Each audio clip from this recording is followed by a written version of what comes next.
అర్థమవుతుంది. జీన్స్ అనేది అది పుట్టుకకు సంబంధించింది.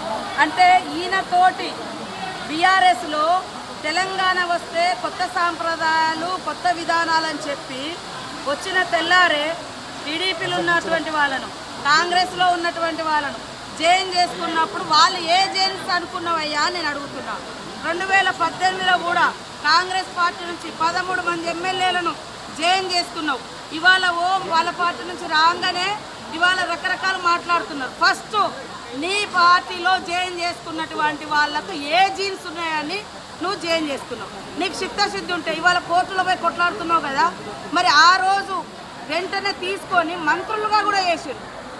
ఏది నీ నీతి అంటున్నా కేటీఆర్, నీ నీతి నీ రీతి ఏదయ్యా?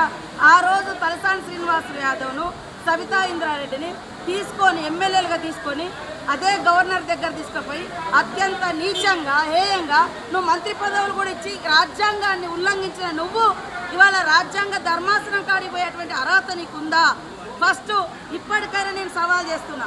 మా పార్టీలోకి వచ్చినటువంటి ఎమ్మెల్యేలు నువ్వు అంటున్నావు కదా, దానికి పునాదిగా నువ్వు కొత్త రాష్ట్రంలో మొత్తం 2014లో 2018లో ఎవరున్నా కూడా పాపం సర్పంచులున్నా, ఎంపీటీసీలున్నా, జెడ్పీటీసీలున్నా, ఎమ్మెల్యేలున్నా, ఎంపీలున్నా అందరినీ భయపెట్టి బలవంతం చేసి రకరకాలుగా తీసుకొని అలాంటి మార్పిళ్లకు శ్రీకారం కొత్త తెలంగాణలో చుట్టింది నువ్వు.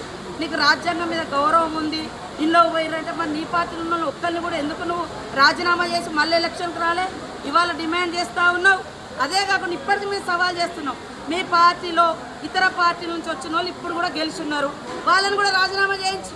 ఆ రోజు మా పార్టీ నుంచి వచ్చిన వాళ్ళు సబితా ఇంద్రారెడ్డి కానీ, సుధీర్ రెడ్డి కానీ, లేకుంటే ఇతర టీడీపీ నుంచి వచ్చిన తలసాని శ్రీనివాస్ యాదవ్ కానీ, మళ్ళీ ఇప్పుడు ఎమ్మెల్యేలు ఉన్నారు కదా, ఆ రోజు వాళ్ళు రాజీనామా చేయకుండా మీ పార్టీలకు వచ్చారు కదా, మీ పార్టీలకు ఈరోజు రాజీనామా చేయించి అప్పుడు మా దాంట్లోకి వచ్చిన వాళ్ళు అడిగితే జనం హర్షిస్తారు. కానీ నీకో నీతి మందికో నీతి అనడం ఇది ఎవరు కూడా హర్షించరు. కాబట్టి ఆ యూట్యూబ్లు పెట్టుకొని చూపించుకున్నంత మాత్రాన ఎవరు ఏదో పేడి ఆర్టిస్టులతో మాట్లాడిస్తే అది కాదు. కాబట్టి ప్రజలకు తెలుసు నువ్వేం మాట్లాడి, నువ్వు 10 ఏళ్ళు అధికారంలో నువ్వేం చేసినావు పబ్లిక్ తెలుసు. కాబట్టి అది మర్చిపోయి ఇతరులను ప్రశ్నించే నైతిక అర్హత నీకు లేదు.